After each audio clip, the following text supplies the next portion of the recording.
우리 소망 되시는 주연회가 여러분과 함께 하시길 주의 이름으로 축복합니다. 또 오늘도 영상으로 함께하고 있는 모든 교인들과 지교에 있는 모든 성도들에게도 주연회가 함께할 줄로 믿습니다.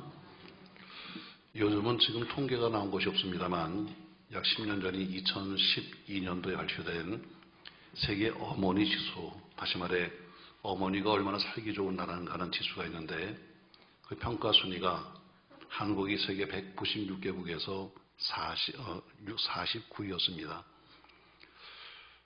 국제 아동 권리기관인 세이브 더 칠드런에서 나온 통계에 보면은 출산 사망 위험도, 5세 미만 영유아 사망률, 또 여성의 정치적인 그 위상, 그런 5가지 정도의 그런 지표를 놓고 근거로 산출한 것을 보면은 1위가 핀란드고 주로 유럽 나라가 이제 상위권이고, 그리고 아시아 국가 중에서는 그래도 우리나라가 최상위에 들어갑니다. 그러니까 미국만큼, 유럽만큼 그렇게 살기 좋지는 않지만 그래도 한국의 여성분들, 어머니들 그냥 웬만큼 살만하다는 이야기입니다. 정부에서도 여러 가지 정책을 펴고 있고, 또 가정에서는 이미 벌써 여성 상시대가 된 줄로 믿습니다. 아니에요? 아까 이분은 거기서 남자들이 아멘 하던데, 사실 이미 여성 상시도 됐죠. 이미 가정에서 남자들이 밖에 나와서 폼 잡으면서 무슨 경상도 사나이가 뭐가 떠들어도 다 집에 가면 부인말 듣고 사니까 이미 다 그런 시대가 왔습니다. 사실 우리나라 어머니들 그냥 세계에 비하면 그냥 괜찮은 편이다. 그냥 여기 들어가는 거예요. 이런 얘기죠. 여러분, 여자는 약하다. 그러나 어머니는 강하다. 이 얘기는 빅토르 위고가 한 말입니다. 그처럼 우리나라의 어머니를 아주 잘 표현한 말입니다. 어머니는 약하다. 여자는 약하다는 어머니는 강하다. 참 딱 맞는 얘기죠. 우리나라 속담에도 이런 얘기가 있습니다. 어머니 품속에 밤이슬이 내린다. 이런 얘기처럼 자식을 위한 어머니의 사랑이 하늘만큼 크다는 이야기입니다. 그만큼 어머니 하면은 희생의 대명사요, 또 혹은 사랑의 대명사죠. 오래전에 군대에서 이 훈련을 받는데, 제일 힘든 때죠. 들어서 훈련을 받는데 높은 고지에 올라가서 전부 다 세워놓고 한밤중에 가장 보고 싶은 사람을 불러라 하면은 영자, 순자 다 나오지만 그러나 제일 많이 나오는 것이 어머니입니다. 어머니 부르면서 다들 통곡을 하고 오는데, 그만큼 어머니는 우리가 존경할 대상이요, 또 자부심을 가질 만한 대상입니다. 그런데 하나 어머니가 세미나에서 이런 간증을 했습니다. 제 아이는 중학교 때까지 전교에서 1등을 할 정도의 아이였습니다. 그런데 고등학교에 진학해서 학교에 가서 친구들과 어울리지 못합니다. 결국 학교를 중퇴하게 되었고 검정고시로 대학에 갔습니다. 이건 한 어머니가 했던 간증이에요. 대학에 들어갔지만 적응을 못해서 군대로 갔습니다. 그리고 결국에는 중간에 병에 걸려서 제대해서 지금까지 아무것도 하지 못한 채 결국 폐인되고 말았습니다. 저는 하나님을 원망했습니다. 내가 그렇게 자녀를 위해서 기도했는데 결국엔 폐인된 내 아들 보면서 난 많이 원망했습니다. 근데 이렇게 의뢰를 받고 보니까 저는 제 아들이 왜 이렇게 되었는지 분명한 이유를 제가 알게 되었습니다. 저는 지금까지 한 번도 내 아이를 따뜻하게 안아준 적이 없었습니다. 항상 야단만 치고 또 더 잘하라고 매를 들었지 한 번도 그를 안아본 적이 없었습니다. 그리고 이것이 얼마나 큰 잘못인가를 알게 되었습니다. 한 은혜 받은 어머니의 간증입니다. 통상 우리가 하는 이야기죠. 잘하라, 잘하라 해서 계속 요구를 했지 정말 아이들에게 뭔가 해준 것이 뭐가 있을까? 참으로 어려운 게 자녀교육입니다. 그만큼 지혜로운 어머니는 그 수고가 헛되지 않습니다. 성 어거스틴은 자기의 참회록에서 이런 말을 했어요. 하나님은 언제나 나의 어머니를 통해서 나에게 말씀하셨다. 이렇게 말합니다. 그러니까 위대한 사람의 뒤에는 또 위대한 사람이 있는데 주로 보면 위대한 어머니, 위대한 아버지의 가마가 있었다는 것이죠. 그렇기 때문에 어느 교육은 말하기를 요람을 흔드는 손은 세계를 지배한다. 이런 이야기를 했습니다. 구세군의 창시자는 두 명인데 그 중에 한 명이었던 뿌드는 어머니가 자기 아들을 부도를 무릎에 앉혀놓고 이렇게 기도했답니다. 하나님, 이 아들이 커서 죄를 지닌다면 차라리 지금 이 아이를 데려가십시오 하고 기도했다는 겁니다. 오늘 본문의 내용은 출애굽기 2장에 나오는 것은 모세의 출생 또 모세의 부모 이야기입니다. 애굽왕 바로가 걱정이 생겼습니다. 왜냐하면 노예로 끌고 온 저들이 아기를 낳는데 너무너무 아기가 많이 낳는 겁니다. 고대 어디 그 역사를 봐도 남자 노예가 많아지면 반드시 반란이 납니다. 그래서 항상 남자 노예는 조정을 해요. 근데 그 당시에도 장정 70명 이상 왔는데 금방 60만 명 되는 것처럼 그렇게 아이들이 많이 태어나는 거예요. 바로가 걱정스러워서 두려운 나머지 출생을 조절합니다. 억제하죠. 그래서 남자아이가 태어나면 죽여라. 못 죽이니까 그러면 가서 하수에 버려라. 이렇게 명령을 내렸습니다. 오늘 본문에 보니까 그때 레위인 여자가 레위 남자에게 시집을 갔다. 그래서 아이가 태어났는데 그의 아버지 이름은 아브람이요 그의 어머니 이름은 요게벳이다. 이렇게 되어 있습니다. 어머니 요게벳이 아이를 낳았는데 그 아이를 살리기 위해서 가서 버려야 될 그 아이를 몰래 석 달을 키웠습니다. 아이가 점점 커지면서 울음소리가 커지죠. 어쩔 수 없이 갈대 상자에 태워서 그 아이를 나일강에 버리게 됩니다. 다행히도 물론 하나님의 섭리겠지만 애굽의 공주가 그 상자 속에 있는 아이를 발견하게 되었고 측은히 여기면서 자기 아이로 기르기를 결심합니다. 그래서 그 공주는 그 아이의 이름을 졌는데 물에서 건진 자 모세라고 이름을 지었다고 오늘 본문 10절에 나와 있습니다. 그러니까 모세의 신부는 분명히 애굽의 왕자였지만 자신이 히브리 사람인 것을 알고 나서는 결국 자기 민족을 구하는 위대한 사람이 된 거죠. 저는 우리의 자녀들 속에서도 참 나라가 지금 정말 세상 말하면 개판입니다. 이 난국을 구하고 민족을 살릴 수 있는 모세 같은 자녀가 생기기를 주의 이름으로 소망합니다.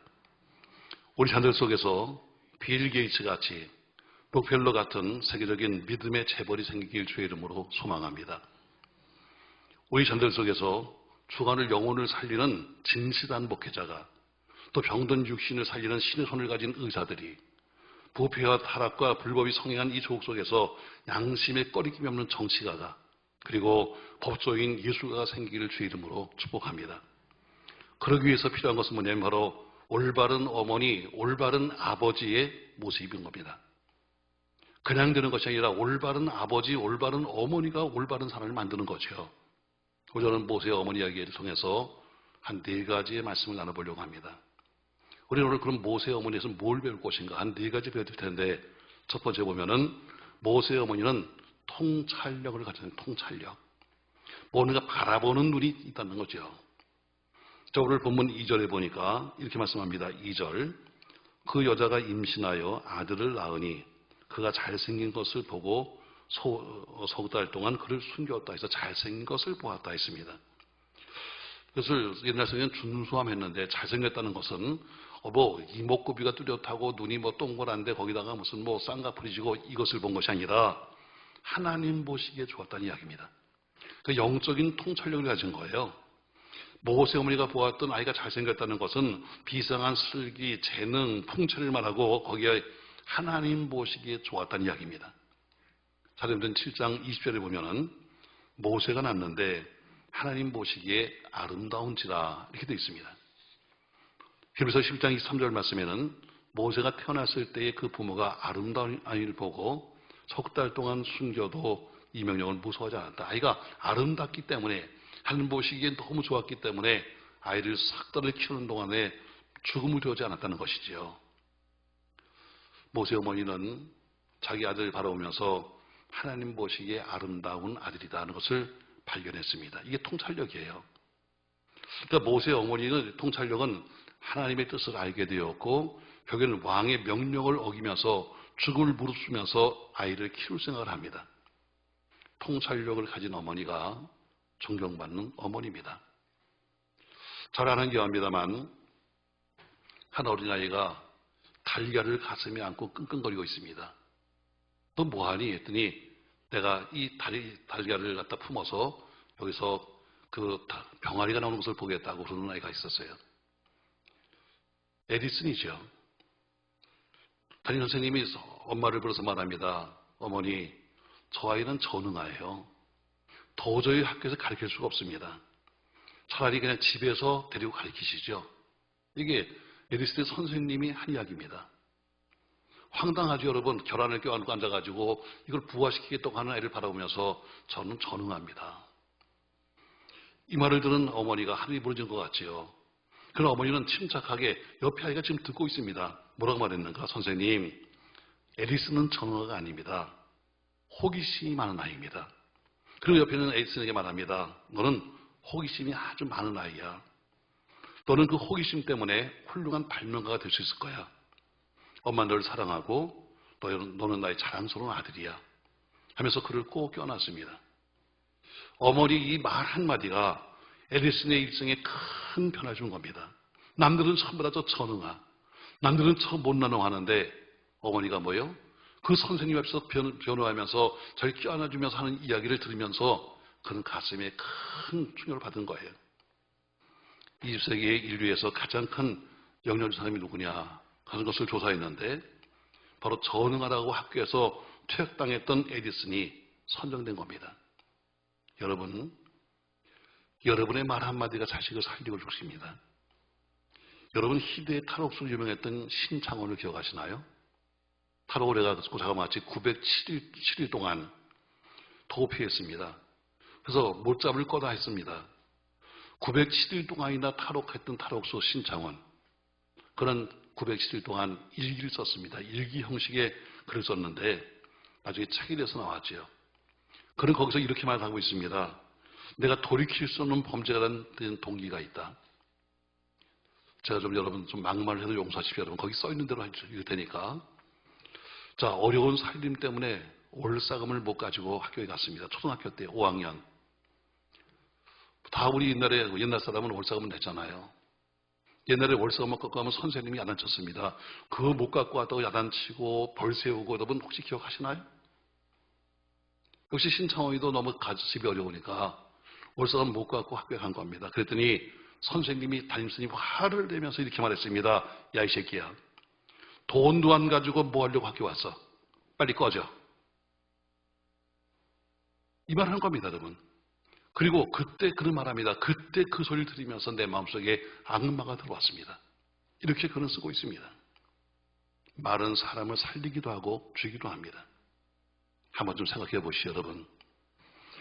나는 자녀에게 생명을 주는 말을 하고 있는지, 아니면 나는 자녀에게 절망을 주고 있는 말을 하고 있는지 여러분이 한번 생각하셔야 합니다.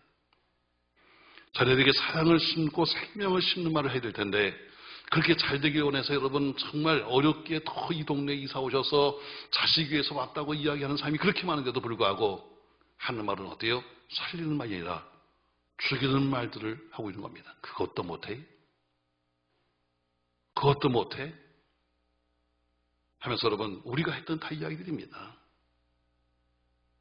자녀의 그 자질을 깊이 좀 생각해보고 관찰하면서 그러면서 긍정적으로 평가해주면 자녀들은 분명 훌륭한 자녀가 될 거예요. 그게 통찰력이죠. 우리 자녀에게는 뭘 잘하는 것이 있는가? 우리 자녀는 뭘 하면 좋겠는가? 이게 통찰력인데 그냥 무조건 엄마가 나는 이 학교를 나왔으니까 넌 여기를 가야 돼. 난 이 학교를 못 들어갔으니까 넌 대신 우리 집에서 가야 돼. 우리 집안은 다 여기 출신이니까 넌 여기를 가야 돼.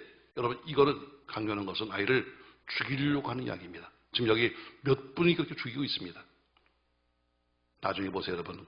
그렇게 해서 과연 그 학교를 가서 좋은가? 물론 좋은 학교를 나와야죠. 물론 좋게 공부를 잘해야죠. 그러나 다 잘할 수 있는 건 아니겠잖아요, 여러분. 오늘 모세 어머니는 통찰력이 있었어요. 그게 바로 모세를 위대하게 만든 거예요. 저도 이 말을 하면서 참 회개 많이 했습니다. 저도 지금까지 살아오면서 바쁘게 살았습니다. 아무것도 가진 백수가 뭐 사업도 해보겠다, 직장생활도 해보겠다, 목회도 해보겠다 하면서 나름대로 바쁘게 살았는데 나도 내 자녀들에게 한 번도 내가 못해준 것 같아요. 그를 껴안아보거나 칭찬의 말을 해보거나 못한 것 같아요. 여러분, 모세 어머니는 통찰력. 전 여러분 자녀를 바라보면서 여러분의 요구가 아니라 그 아이에게 무엇이 있는가를 잘 볼 수 있는 통찰력 있길 주의 이름으로 바랍니다. 두 번째, 모세 어머니는 기도하는 사람이었었어요. 자, 모세 어머니가 지금 태어난 아이를 버려야 하는데 버리지 못하고 3개월 동안 그 아이를 숨겨서 하루하루 키우는데 여러분 얼마나 초조했겠어요. 이 어린아이 울음소리가 밖으로 나가면 여러분 얼마나 이거 큰 문제가 생기는 거예요. 만약 아이를 숨긴 것이 발견되거나 또는 고발당하게 되면 모든 가족과 아들이 한꺼번에 죽는 거예요. 모세 어머니는 아마 그 아이를 위해서 많이 기도했을 거예요. 하나님, 이 아이를 울게 하지 마세요. 이 아이를 좀 살려주세요. 하면서 얼마나 많이 기도했을까. 하나님, 이 아이 때문에 가정이 당하는 위기가 없도록 해달라고 기도하지 않았을까. 아마 기도하고 또 이랬을 거예요. 여기에서는 위기를 맞아서 아들과 가정을 위해서 하나님께 지혜를 구했을 겁니다. 하나님, 어떻게 하면 얘가 울지 않을까요? 결국에는 아이가 3달 동안 크니까 점점 목소리 커지니까 아이를 갈상자에 태워서 보내기로 작정합니다. 근데 오늘 본문 2장 1절부터 보면 이렇게 나와요. 레위 가족 중 한 사람이 가서 레위 여자에게 장가들어 그 여자가 임신하여 아들을 낳으니 그가 잘생긴 것을 보고 3달 동안 그를 숨겼으나 또 숨길 수 없게 되매 그를 위하여 갈대 상자를 가져다가 역청과 나무진을 칠하고 아기를 거기다만 나일강가에 갈대 사이에 두고 그의 누이에게 어떻게 되는가를 알려고 멀리 섰더니 이렇게 말합니다. 자, 사람은 아들을 갈대 상자에 태워보냈는데 얼마나 기도했겠어요. 근데 그는 그냥 태워보지 않았습니다. 갈상자에 보내면서 오늘 본문에 보니까 그 갈상자에다가 역청과 나무진을 칠했다. 다시 말해 방술시킨 거예요. 방술시킨 겁니다. 자, 그 갈상자가 갑니다. 근데 어떻게 그냥 떠난 것이 아니라 저 누이를 따라서 보내면서 가서 그 아이가 어떻게 되는가를 좀 보고 와라. 이렇게 말합니다. 여러분, 이게 전부 다 뭐예요? 기도의 결과예요. 자, 오늘 그 아이를 그 당시 바로의 공주가 발견하게 됩니다.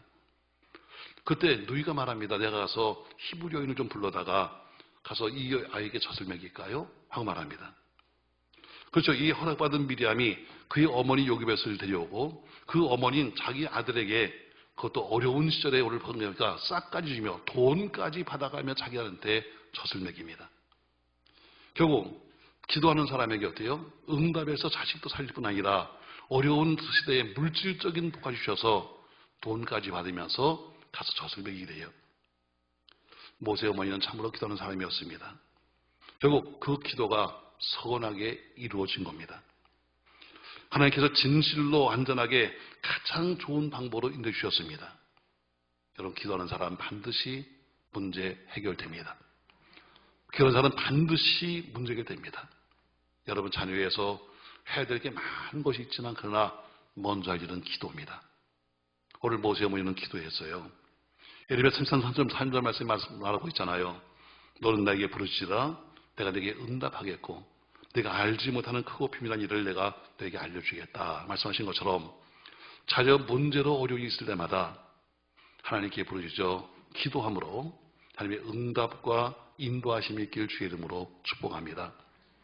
세 번째, 모세 어머니는 지혜로운 어머니였습니다. 자, 3달 동안이나 아이가 자라면서 밖으로 울음소리가 안 나갔던 거, 이것도 역시 어머니의 정성과 지혜에서 시작되는 겁니다. 또 갈대 상자에 오늘 보니까 역청을 칠했다. 그리고 또 송진을 칠했다. 이거 뭐예요? 방수 역할을 하도록 만든 거, 이것도 역시 지혜였습니다. 갈상자를 띄워보내면서 그것으로 끝난 것이 아니라 누이를 따라보내면서 결과를 확인시킨 것도 지혜였습니다. 어쩌면 바로의 공주가 늘 거기 오는 것을 알지도 모르겠어요. 그처럼 모세 어머니는 지혜로웠습니다. 그리고 그 지혜를 총동원해서 하나부터 10까지 아주 주도 면밀하게 계획을 세웠고 또 그대로 실행했습니다. 하나님은 기도하는 사람에게 지혜를 주십니다. 그리고 지혜를 가지고 일하게 되면 반드시 하나님이 도와주심으로 좋은 결과를 보게 되는 것입니다. 교육학에서 보면은 아이들의 심리 발달은 또 성격 구조와 인격 형성은 주로 어머니의 영향이 크다 이렇게 말하고 있습니다. 어머니의 영향력은 어디서 나오는가 하면 눈물 어린 애정과 어머니의 땀이 섞인 수고와 지혜와 희생에서 나온다고 말합니다. 결국 어머니의 희생은 100번의 말보다 더 강한 영역이 있는 것입니다. 어머니의 지혜로 자랐기 때문에 아들 모세도 지혜로웠습니다. 그래서 성경에는 모세의 지혜를 능가한 사람이 없더라고 말합니다. 따라서 그렇게 지혜롭기 때문에 이스라엘이 주가 되었고 하나님 앞에는 인정받는 충성된 종이 된 줄로 믿습니다. 마지막 한 가지, 모세 어머니는 하나님을 가르쳐주는 어머니였습니다. 신앙을 물려줬다는 것이죠. 자, 모세 어머니는 지금 유모라고 불렀습니다. 근데 가슴에 하는 것은 자기 아들이었습니다. 그리고 키운 기간이 몇 년이냐면 3년이었습니다. 애굽의 공주에 의해서 목숨을 부지하는 모세, 이제는 그 어머니가 아니라 그 애굽의 공주를 어머니라고 불렀지만, 그러나 그는 안겨있는 사람은 바로 모세 자기 어머니였습니다. 그는 구절에 의하면은, 구절이라는 것은 뭐예요? 흘러나온 말에 의하면은 아이들이 젖을 먹으면 젖만 먹는 것이 아니라 항상 또 젖을 또 만지잖아요. 그때 요셉은 자기 이 젖에다가 히브리 그림을 그렸다고 그래요. 지도를 그려놓고 항상 아이가 젖을 먹으면 또 이렇게 만지면 말합니다. 모세야, 넌 히브리 사람이야. 넌 하나님 백성이야. 너는 언젠가 이 민족을 구원시켜야 한다 하는 신앙교육을 계속해서 하는 겁니다. 결국 내 하나님이 누군지, 내 조국이 어딘지, 내 민족이 누군가를 가르친 겁니다. 이런 신앙교육 때문에 모세 머리는 어때요? 항상 그 머릿속에 나는 히브리 사람, 내 조국은 이스라엘, 항상 머릿속에 있는 겁니다. 그리고 그 위에, 그 배웠던 그 3년 동안의 신앙 위에 애굽의 모든 문물과 애굽의 모든 공부를 하기 시작한 겁니다. 히브리서 11장 24절 말씀에는 이렇게 말씀하고 있어요. 믿음으로 모세는 장성하여 바로의 공주의 아들이라 칭함을 거절하고 도리어 하나님의 백성과 함께 고난받기를 잠시 죄악의 낙을 누리는 것보다 더 좋아하고 그리스도를 위하여 받는 수모를 애굽의 모든 보화보다 더 큰 재물로 여겼으니 이는 상 주심을 바라봅니다. 모세가 젖을 먹는 동안에 먼저 배운 것이 뭐냐면 어머니한테서 바로 신앙교육을 받은 거예요. 그리고 그 후에 애굽 왕국의 모든 법도 예절 그리고 최고의 학문을 배운 겁니다. 밑바탕에는 신앙이에요. 신앙 위에다가 학문을 얹은 겁니다. 사도행전 7장에 보니까 22절 말씀에서 모세가 애굽 사람의 모든 지혜를 배워 그의 말과 하는 일이 등하더라 했습니다. 고대 애굽은 세계 문명의 중심지입니다. 모세는 그 당시 모든 학문을 다 배웠습니다. 그러나 가장 중요한 것은 그 밑바탕이 그 어머니로부터 배웠던 바로 하나님에 대한 교육, 신앙 교육이 밑바탕에 깔려 있다는 것입니다. 바로 그 교육이 밑바탕에 깔려 있는 신앙 교육에 애굽의 모든 배웠던 학문이 얹혀서 뭐가 되는가 하면 위대한 사람이 된 겁니다. 유아교육 전문하시는 분들은 말합니다. 전 인격의 50%가 태아부터 3살까지 형성된다. 또 30%가 4살부터 15세까지 형성된다. 그래서 15세 이전이 중요하고 그리고 제일 중요한 것은 3세까지가 중요하다 이렇게 말하고 있습니다. 사는 성도 여러분, 바로 모세 어머니가 태어나서부터 어떻게 가슴에 안고 했던 이야기는 뭐냐면 전부 다 뭐예요? 하나님에 대한 신앙이었습니다. 그리고 젖뛴 다음에 3살 이후부터는 애굽의 학문을 위해 배운 것처럼 우리가 가서 학원 보내는 것도 중요하고 다 중요하지만 그러나 더 중요한 것은 뭐냐면 그 밑에 신앙 바닥을 깔아야 된다는 겁니다. 전 여러분 그렇게 되길 주의로 바랍니다. 공부시키십시오. 열심히 시키십시오. 그러나 밑에 어떻게 신앙만큼은 깔아줘야지 그게 살리는 신앙, 그 공부가 되는 거지. 밑바탕이 없으니까 어떻게 공부를 막 하려는 사람, 사기꾼만 되고 어떻게 가서 남의 것만 등쳐먹는 사람만 되잖아요. 왜? 배우는 것은 많은데 밑바탕이 없으니까. 오늘 원래 본문은 디모데후서 1장에 나온 말씀도 있습니다. 디모데후서 1장 3절부터 5절에 보면은 바울이 디모데에게 편지를 쓰면서 내가 너를 내 믿음의 아들로 선택한 이유가 있다. 사실 디모데는 나이도 어렸습니다. 또 그는 정통 유대인 집안도 아닙니다. 아버지는 헬라인이에요. 쉽게 말하면 정통적인 걸 좋아하는 사람들에게는 저거는 뭐 저런 복사가 다 있어. 저거는 정통도 아니네. 이건 목회하기도 힘듭니다, 여러분. 자, 그런데 나이도 어려, 몸도 약해, 또 정통적인 신앙인도 아니야. 그래도 불구하고 바울이 너는 너의 믿음의 아들이다 부르고 한 교회를 맡겨서 감독이 된 이유를 말하고 있습니다. 자, 디모데후서 1장 3절 말씀. 자, 자막 보시면서 한번 같이 읽겠습니다. 내가 밤낮 간구하는 가운데 쉬지 않고 너를 생각하여 청결한 양심으로 서서부터 섬겨오는 하나님께 감사하고 내 눈물을 생각하여 너 보기를 원함은 내 기쁨이 가득하게 하려 함이라. 이는 내 속에 거짓이 없는 믿음이 있음을 생각함이라. 이 믿음은 먼저 내 외조모 로이스와 내 어머니 유니게 속에 있더니 내 속에도 있는 줄을 확신하노라. 아멘. 바울은 말합니다. 네 속에는 깨끗한 양심과 거짓 없는 믿음이 있는 것을 내가 알고 있다. 이렇게 말합니다. 디모데후서 3장 15절을 보니까 디모데는 어릴 때부터 성경났다고 되어 있는데 오늘 디모데가 이렇게 믿음이 성장했던 이유가 뭐냐면 바로 디모데의 외할머니였던 바로 그 외할머니가 믿음으로 딸을 양육합니다. 그러니까 외할머니가 딸 유니게를 양육해요. 유니게가 자기 아들 디모데를 믿음으로 양육합니다. 결국 어머니의 신앙교육, 할머니의 신앙교육이 내려와서 결국 위대한 사도를 만든 겁니다. 제이슨 톰슨이라는 박사는 가정에서 자녀들에게 가르쳐야 할 5가지 교훈이 있다고 말합니다. 첫 번째, 하나님께 대한 경건을 가르쳐야 한다. 두 번째, 이웃에 대한 사랑을 가르쳐야 한다. 세 번째, 권위에 대한 존경을 가르쳐야 한다. 네 번째, 하나님 말씀에 대한 순종을 가르쳐야 한다. 다섯 번째, 자기 절제를 가르쳐야 한다고 말하고 있습니다. 이 교훈은 성경이 주는 교훈이요. 가정 문제, 여러분의 자녀의 모든 문제 해결 방법은 바로 성경 속에 있는 겁니다. 자녀 교육의 답도, 사업 성공의 길도, 영육간의 건강 회복의 답도 모두가 성경 속에 있습니다. 잊지 마세요, 여러분. 모든 답은 성경입니다. 이 성경 속에 다 있는 겁니다. 어머니에게서 신앙교육을 받았던 모세, 장성에서 이스라엘 백성들 가운데 애굽을 구해낸 위대한 민족주자가 되고 하게 충성스러운 종이 되었습니다.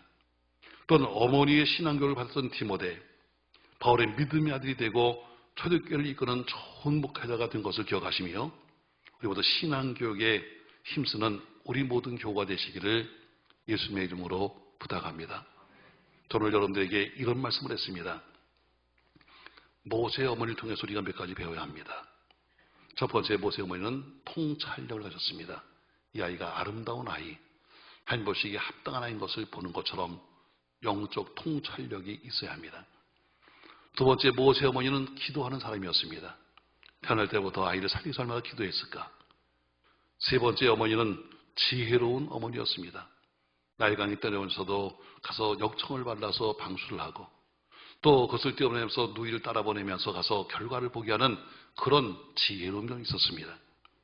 마지막 모세의 어머니는 신앙의 어머니였습니다. 어린 아이를 가슴에 안고 3년 동안을 키우면서 넌 히브리 사람이야. 넌 언제가 이민족을 구원시켜야 돼 하는 것처럼 신앙하셨던 그 어머니.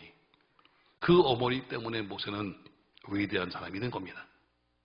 또 정통을 중요시하는 유대인들, 그 초대교회에서 정통 유대인도 아니고 몸도 약하고 어린 나이임에도 불구하고 그런 약점 속에서도 한 교회의 감독이 되고 바울이 믿음의 아들을 선택한 것은 바로 할머니와 어머니의 믿음의 결과였습니다. 신앙교육, 믿음 상속에 힘쓰는 여러분 되기를 주님의 이름으로 축복합니다. 살리는 말, 죽이는 말, 여러분의 입에 달렸습니다. 늘 자녀를 위해서 여러분, 난 대출 받아서 애들 공부시켜요. 나는 무슨 해서 학원을 보내고 있어요. 여러분, 이것도 중요하지만 여러분의 말 한마디가 그 자녀를 살릴 수도 있고 죽일 수도 있습니다. 결혼을 가슴에 품고 있는 멍청한 놈. 누가 더 멍청한 놈이죠, 여러분? 결혼을 가슴에 품고 앉아가지고 그것을 부활시키겠다고 끙끙거리고 있는 멍청한 놈. 누가 다 봐도 저건 멍청한 놈이야. 전능합니다. 어머니한테 말하지 않았습니다. 넌 호기심이 많은 거야. 좋은 어머니의 말 한마디는 위대한 사람을 만듭니다. 지금까지 실패했지만 여러분, 이제라도 우리 모두가 자녀에게 늘 복된 말, 좋은 말, 격려의 말, 승리의 말하는 여러분과 제가 되기를 예수님의 이름으로 축원합니다. 고마우신 전능하신 아버지, 바라볼 때마다 답답한 것도 많습니다. 속상한 것도 많습니다. 이게 아닌다 할 것도 많습니다. 오직하면 학교를 다니면 아이에게 전화라고 말하면서 퇴학시켰을까?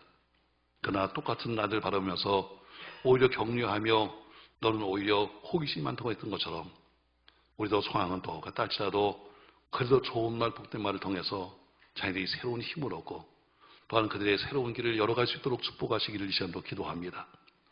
어리석은 부모 되지 말게 하시고 내가 못하는 것을 대신 대리 충족을 시키는 부모가 되지 말게 하시고 자녀의 악기를 위해서 기도하며 지혜롭게 그들의 길을 열어줄 수 있는 영적인 부모 되도록 축복하여 주시옵소서.